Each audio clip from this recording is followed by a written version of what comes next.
ये science graduate हैं। तो एक साइंस ग्रेजुएट का एकदम से इस फील्ड में आना। आप इस मंच पर देखिए, आपको सारा यंगस्टर दिखेंगे, सारे यूथ दिखेंगे।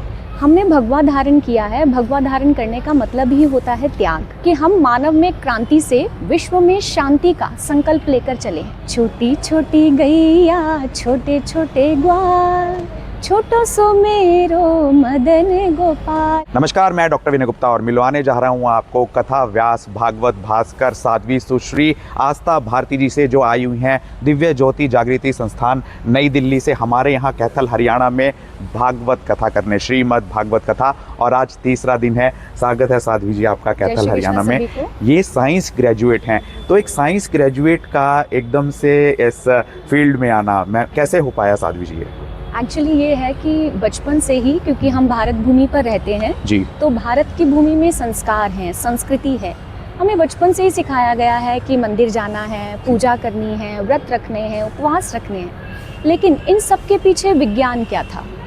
कृष्ण की पूजा करते हैं, लेकिन कृष्ण क्या कहते हैं जी, ये तो कोई भी नहीं बता रहा था। तो जब भी बाल्यकाल से ही दादी से पूछते थे, माँ से पूछते थे कि ये जो फोटो में है, तस्वीर में है, ये बाहर कब आएंगे, तो किसी ने आंसर नहीं दिया।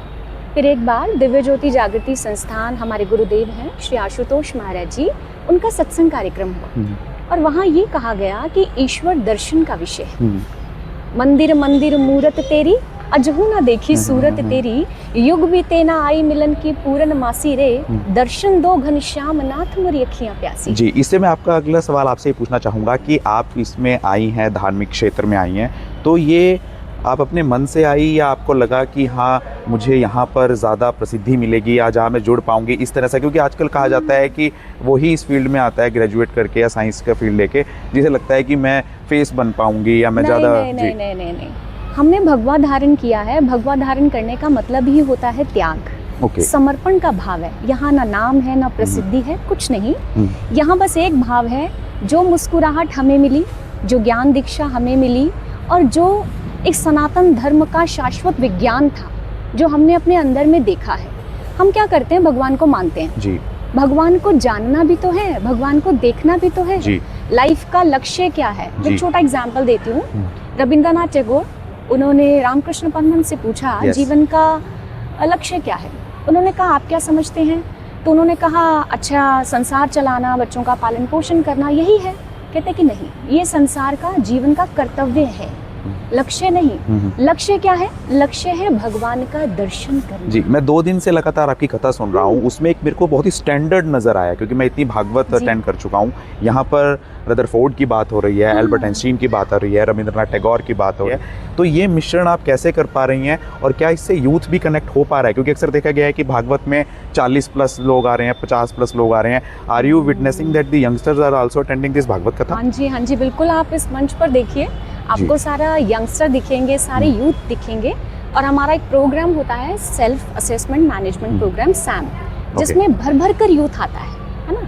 देखिए यूथ के पास क्या है, एनर्जी बहुत है लेकिन दिशा नहीं है, राइट डायरेक्शन नहीं है। तो क्या हो रहा है, ड्रग्स में जा रहा है, शराब पी रहा है। उस पर मैं आ रहा हूँ आपके पास। आजकल लोग जो हैं वो स्क्रीन में खो गए हैं। बिल्कुल, स्क्रीन टाइम उनका बढ़ गया है, चाहे वो यंगस्टर्स हों या बुजुर्ग हों।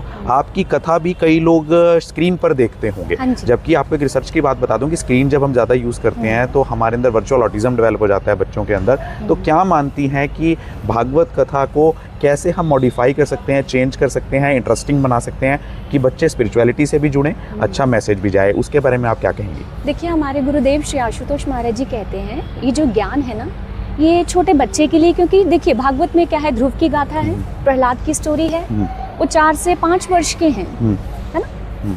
अब हमारे कृष्ण की आज जन्मोत्सव है, तो कृष्ण की लीलाएं हैं, कल बाल लीलाएं हैं। तो हर यंगस्टर, हर बच्चा इससे जुड़ता है। और जब जुड़ता है ना, इस कथा में आपको एक डायरेक्शन मिलेगी।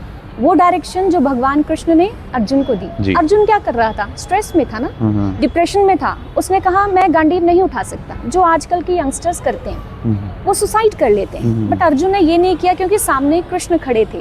तो कृष्ण ने अर्जुन को ऐसा क्या दिया कि अर्जुन ने गांडीव उठाया और फिर फाइट की। जीवन युद्ध को जीतने के लिए एक परफेक्ट मास्टर चाहिए, कृष्ण जैसे सद्गुरु चाहिए। तो आप देख रहे हैं स्टेज पर इस समय जो भागवत कथा का स्टेज तो क्या कहें इसको, ये कथा व्यास है, कथा की गद्दी है, जहाँ पर यंगस्टर्स अपने म्यूजिकल इंस्ट्रूमेंट्स के साथ, चाहे वो हारमोनियम हो, तबला हो, कैशियो है, उसके साथ तैयार हैं। कैसे सामंजस्य बैलेंस बिठा पाती हैं? अब तक कितनी भागवत कथाएं कर चुकी हैं? कौन से सन से आपने शुरू की थी? आज 2026 तक कितनी भागवत कथाएं आप अटेंड कर चुकी हैं या श्रोतागण को? काउंटलेस हैं, हम नहीं काउंट कर पा रहे कितनी होंगी, बट हाँ, जब से श्री महाराज जी ने आज्ञा दी है कथा की सेवा की, तब से हम कर रहे हैं निरंतर, कभी किसी शहर में, कभी किसी शहर में।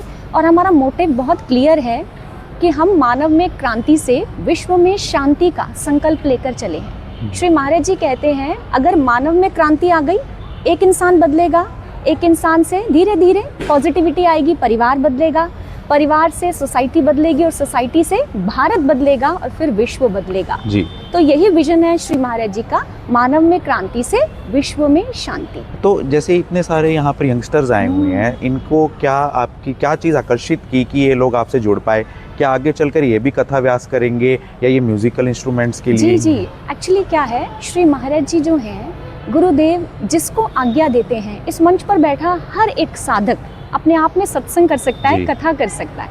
यहाँ सब लोग ध्यान करते हैं, ध्यान के अंदर बैठकर भजन के लिरिक्स लिखते हैं, उन्हें कंपोज करते हैं, उन्हें गाते हैं। ध्यान वो प्रक्रिया है जहाँ हम ईश्वर से जुड़ते हैं, ईश्वर से कनेक्ट होते हैं, उसका दर्शन करते हैं। अब आप देखिए ना, वेद व्यास जी ने श्रीमद् भागवत महापुराण कैसे लिखी जी?